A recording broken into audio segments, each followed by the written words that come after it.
Sir Keerthy Suresh గారు megastar Chiranjeevi గారిని ఘోరంగా అవమానించారని అంటున్నారు. అసలు అవమానించడం గల కారణాలు ఏంటి, ఎందుకని అవమానించారు అని అనేసి అన్నిసార్లు నొక్కి నొక్కి అంటున్నారంట. దీని వెనక గల కారణం ఏమై ఉంటుంది అంటారు? యాక్చువల్గా విజయ్ అండ్ కీర్తి సురేష్ అంతా ఒక సినిమా ఏదో నేను చదివిన ప్రకారంగా రఘు తాత అనే సినిమాకి ప్రమోషన్ కోసం వెళ్ళారు. విజయ్ ఈజ్ నెంబర్ 1 to 5 వరకు తమిళ్లో అతనే. ఇండియాలోనే one of the highest paid regional actor. Regional actor అయి ఉంటే అంత ఎక్కువ పేమెంట్ తీసుకునే యాక్టర్ అతను ఒకటే. దాని తర్వాత వీళ్ళందరూ కూడా. సో అతను పాన్ ఇండియా ఆడకపోయినా కూడా అంత అంత కరెక్ట్ చేస్తుంది. ఓన్లీ తమిళనాడు, ఎఫ్ఎంఎస్ అంటే France, Malaysia, Singapore and US, Japan ఇవన్నీ కలిసి అతను ఎక్కువ మార్కెట్ ఉంది కాబట్టి అతను ఒక్కడే మోర్ దాన్ 125 అలా అడుగుతాడు అనమాట. ఆల్మోస్ట్ నియరింగ్ 200 crores అడుగుతాడు. చిన్నప్పటి నుంచి తెలిసి నాకు అతను యశ్వంత్ చంద్రశేఖర్ కొడుకు, డైరెక్టర్ యశ్వంత్. అతనికి ఒక ఇల్లు ఉండేది యశ్వంత్ చంద్రశేఖర్. ఈడప్పటికి 12 ఏళ్ళు నేను చాలా చెప్పాను. అప్పుడు ఆ ఇంట్లో షూట్ చేశాను నేను ఒక 10 రోజులు 30 years బ్యాక్ ఒక ఫిల్మ్ నిరూష తోటి. నిరూష, రాధా వాళ్ళతో తీశాను అనమాట.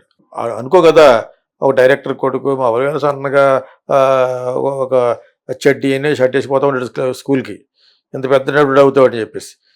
సో అయ్యాడు, చాలా మంచి బాగా సాధించాడు, ఒక పొలిటికల్ పార్టీ పెట్టాడు, దానికి లీడర్ అయ్యాడు, ఫ్యూచర్గా సీఎం అయిపోవడానికి కూడా ప్లాన్ చేస్తున్నాడు. So by all means very very very successful wanted hero of all the southern states Vijay. కదా క్రిస్టియన్, అతను మదర్ క్రిస్టియన్, ఫాదర్ హిందూ అనుకుంటా. సో అతను వాళ్ళిద్దరూ ఇప్పుడు ఎందుకంటే కాంటెక్స్ట్ ఏంటి, ఇప్పుడు కీర్తి సురేష్ అన్నవాడు ప్రొడ్యూసర్ చిన్న సైజ్ మలయాళంలో, వాళ్ళ ఫాదర్ పేరు అది. ఈ అమ్మాయి మదర్ కూడా యాక్ట్రెస్సే. సో కీర్తి సురేష్ అండ్ విజయ్ ఒక ఫంక్షన్లో పాల్గొన్నప్పుడు సాధారణంగా ఎవడెవడు అడుగుతూ ఉంటాడు జర్నలిస్టు, పెద్ద జైంట్ యాక్టర్స్ వీళ్ళిద్దరూ, ఈ మధ్యన చిరంజీవితో కూడా యాక్ట్ చేసావు కదా అని చెప్పేసి అన్నీ జరిగింది. స్టేజ్ మీద కూర్చొని ఒకళ్ళు చెయ్యి ఒకరు కూడా పట్టుకున్నారు వీళ్ళు. చిరంజీవిని ఎవరో మన కీర్తి సురేష్ ఆ చెయ్యి ఇక్కడ పెట్టుకున్నాడు అనమాట. దాని గురించి కూడా పెద్ద బజ్ అయింది. నేనే మాట్లాడాను ఎవరు అడిగితేనే. అదే ప్రతి పనికి మళ్ళీ విషయం అడుగుతారు కాబట్టి నేనేదో అవుతాను నాకు తెలిసింది. మగోడు అన్నవాడు చేయి పట్టుకోకపోతే ఇంకే పట్టుకుంటాడు. కాకపోతే అది సందర్భం కాదన్నట్టుగా, అంటే అందులో అమ్మాయికి సిస్టర్ కింద చేసిందట.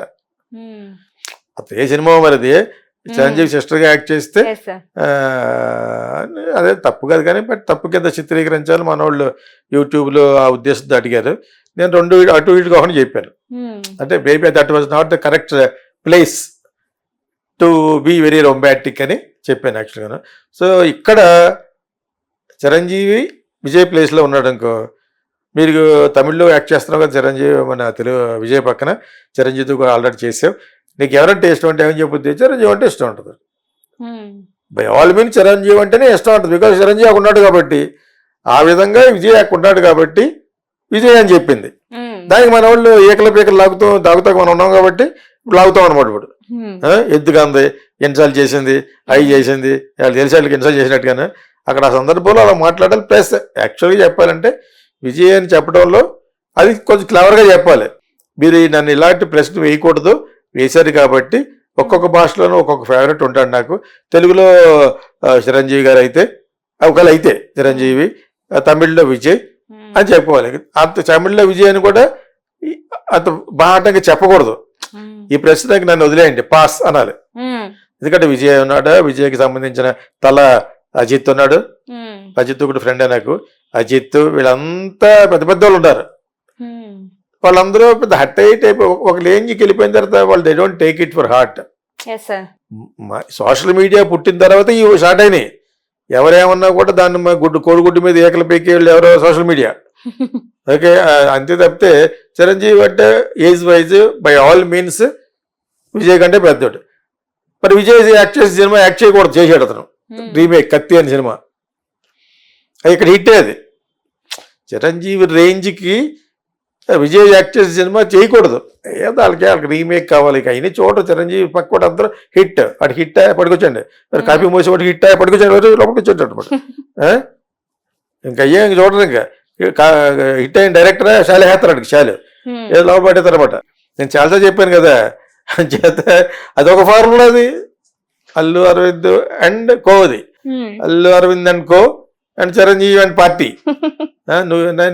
నీకు అర్థం చెప్పటికి నువ్వు అలా పాస్ అయిపోయావు అనుకో, ఇప్పుడు వెళ్ళిపోయిందండి అమ్మాయి. మరి ఏం చేసిందంటే అది పరిస్థితి, స్టార్స్ పరిస్థితి. అంచేత ఈ అమ్మాయికి మాట్లాడడం తెలియని పుష్పం, ఇది వెరీ పుష్పం, కీర్తి సురేష్ వెరీ పుష్పం. కాబట్టి అక్కడికి వెళ్ళి అలా చెప్పింది. అసలు ఈ ప్రశ్నకి నేను పాస్ అన్నారు సరదాగా. నాకు అందరూ పెద్ద పెద్ద వాళ్ళు అందరూ ఇష్టమే, నేను ఏ అంటకి ఆ గొడుగు పడేస్తాను, నాకు పక్కన 4-5 గొడుగులు ఉన్నాయి అని చెప్పాలి. అంతేగాని ఇప్పుడు అలా చమత్కారంగా మాట్లాడిన వాళ్ళే పనికి వస్తారు. ఇది అక్కడికక్కడే విజయ్ సర్దేయడం గురించి ఆఫ్ కోర్స్ విజయ్ అందనమాట. ఇక్కడ వెనకాల ఇక్కడ సోషల్ మీడియా ఉంది, హైదరాబాద్ లో కచ్చేస్తారని తెలియదు అనమాట. ఇప్పుడు కొంతకాలం అలా అంటది, ఇంకా సీరియస్ అయిపోయింది అనుకది. ఈ అమ్మాయి తెలుగు సినిమాలో చేయకుండా చేద్దామని ఎవడని అన్నాడు, అప్పుడు చెప్పుద్ది అప్పుడు తెలియకన్నాను. అయ్యో ఇవన్నీ చిన్న చిన్న యాక్చువల్గాను వాట్ కీర్తి సురేష్ టోల్డ్ అక్కడ అక్కడికక్కడ ఆ ఎండకి ఆ గొడుగు పట్టేయడం కోసం అక్కడ కూడా చెప్పకూడదు. అక్కడ కూడా మరి విజయ్ తోటి సమపాలతో ఉన్న అజిత్ అందరూ ఉన్నారు కదా, సూర్య అజిత్ అందరూ ఉన్నారు కదా. అంచేత అందరికీ పెళ్ళిళ్ళు అయిపోయినాయి, కానీ ఈ అబ్బాయి ఒక తరగా పెళ్ళి అవ్వలేదు. విజయ్ కూడా పెళ్ళి అయిపోయింది, షీఈ్ వెరీ బ్యూటిఫుల్. అండ్ వాళ్ళందరికీ పిల్లలు పుట్టేశారు. అజిత్కి అయితే పిల్లలు పెద్దోళ్ళు అయిపోయారు, శాలినికి తనకి పుట్టినోళ్ళు. అదేవిధంగా జ్యోతికి వీళ్ళందరూ సెటిల్ అయిపోయారు. ఇంకా సెటిల్ కానీ బచ్చా ఎవరంటే ఈ అమ్మాయి. యాక్చువల్గా ఎలా చెప్పినా పర్లేదు, స్టిల్ స్మాల్ గర్ల్ కింద లెక్క ఏదో చెప్పింది. కానీ దాన్ని మనం ఏదో విధంగా బస్ చేయాలి. బికాజ్ చిరంజీవి అనే మాట వచ్చిందంటే అల్గోరిథం కంటే, అల్గోరిథం అంటారు కదా, దానికంటే ముందు మనం పట్టేసుకుంటాం. మీకు అదే ఇది ఒక పెద్ద గోల్మాల్ రితం ఇది, ఈ సోషల్ మీడియా అని చేతి పట్టుకున్నారు. నన్ను అడిగావు, నేను చెప్పాను. యాక్చువల్గా ఆ అమ్మాయి మనసులో నిజంగా అది ఉండదు, విజయం అన్నట్టు చెప్పేస్తుంది. అసలు ఈ ప్రశ్నకి ఎవరో చెప్పారని నాలో అటువంటి ఫ్రెండ్ ఉంటే ఎలాగ ఆన్సర్ చేయమంటారు అని అందనుకో, పాస్ క్వశ్చన్ పాస్ అని చెప్పాలా అంటాను నేను. తెలివైన దాన్ని అయితే బాలీవుడ్ లో అటువంటి తెలివితేటలు ఉంటాయి, చాలా బాగా మాడతారు. దీపిక పడుకొని అనేది వచ్చింది కడుపుతోటి, రియల్ కడుపు. సినిమాలో కూడా కడుపు క్యారెక్టర్ ఇచ్చాడు, చాలా దరిద్రంగా ఉంటుంది కల్కిలో. అదే ప్రమోషన్కి వచ్చినప్పుడు కూడా ఇలా వచ్చింది పట్టుపేసి, అంత అవసరమా వచ్చింది కల్కి. వచ్చి ప్రభాస్ ఆ సినిమా గురించి మాట్లాడలేదు ఎవరన్నా. మనోడు కూరలు పంపిస్తూ ఉంటాడు అందరికీ. బొంబేలో ఒక కిచెన్ పెట్టేశాడు, దానికి అది పంపించు, పులచేప వీడికి అది పంపించు. వాళ్ళు బాగా తినేసి ఇంక ఈ సినిమా గురించి మాట్లాడలేదు, ఇతను బయటనే వంటల గురించి మాట్లాడుతుంది. అది అక్కడ పరిస్థితి. ఇంకక్కడ ఎవడంటే ఇష్టం ఆడంటే ఇష్టం అని అంటారు కదా. వాళ్ళు అడగవలసిన ప్రశ్న ఎలా చేయాలంటే, ప్రభాస్ అంటే ఇష్టమా విజయ్ అంటే ఇష్టమా, అప్పుడు దేకేసి అమ్మాయి. ఇక్కడ మరి చిరంజీవి పెద్దోడు అయిపోయాడు కదా. చిరంజీవి విజయ్ ఫాదర్ సినిమాలో యాక్ట్ చేశాడు, చట్టానికి కళ్ళు లేవని. అర్థమైనప్పుడు సో చేత 1-2-3 సినిమాలు చేసినట్టున్నాడు. ఆయన మంచి సక్సెస్ఫుల్ డైరెక్టర్ ఆయన, యశ్ చంద్రశేఖర్ అనమాట. సో యశ్ చంద్రశేఖర్కి శోభ ఆయన మిసెస్కి పుట్టినోడే విజయ్. సో అదేదో జరిగింది సరదాగాను. అది she would not have meant it ఇలాగనమాట. ఇలాగ అనగానే సోషల్ మీడియాలో ఇప్పుడు ప్రతిదీ సోషల్ మీడియాలో పాయింటే కదా. తుమ్మిందనుకో ఎవరన్నాను ఏనాయంతారో త్రష, దీనికి మళ్ళీ కోవిడ్ అంటారు అనమాట. అదైంది ఇప్పుడు మాస్క్ పెట్టి వచ్చింది అనుకో, ఒకవేళ కోవిడ్ సీరియస్ లో ఉంది ప్రస్తుతం, నిన్నే హాస్పిటల్లో పెట్టారు అంటారు మనోడు. అని చేత